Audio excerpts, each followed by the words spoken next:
என்னம்மா கறி குழம்பா செய்யற? உன் தங்கச்சி வராடா. அவ உன்னை பார்க்க வரேன்னு நினைச்சிட்டு இருக்கியா? அப்போ மா வந்துட்டால, நீயே பாரு வா. என்னடா அவ கண்ணு முன்னாடியே நிக்கிறோம், வேற எங்கேயோ தேடுறா.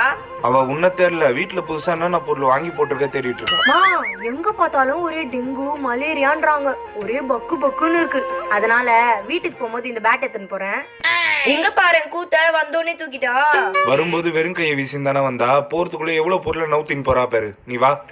மா அப்பாக்கே சுகர், இது சாப்பிட்டா சுகர் அதிகமாயிடாதா? இதை நான் வீட்டுக்கு எடுத்துன்னு போறேன். ஏன் உங்க அண்ணன் இல்ல, அவன் திட்ட மாட்டானா? இவ்வளவு பெரிய வீட்டை அவனுக்கு கொடுக்க போறீங்க, ஒரு ஸ்வீட் பாக்ஸ் பெற மாட்டேனா நானு? அம்மா அப்பா இருந்தா அனாதை தானே நானு. எம்மா தாயை எடுத்துன்னு போ. ஏய், ஸ்பீக்கர் எங்க எடுத்துன்னு போற? கல்யாணம் ஆகிறதுக்கு முன்னாடி இந்த ஸ்பீக்கர்ல தான் நீயும் நானும் பாட்டு போட்டு ஆடிட்டு இருப்போம். உன் ஞாபகார்த்தமா எடுத்துன்னு போறேன். மா வீட்டுல ஜூஸ் போறதுக்கு ஒண்ணுமே இல்ல, இது எடுத்துன்னு போறேன். டேய் இந்த சட்டை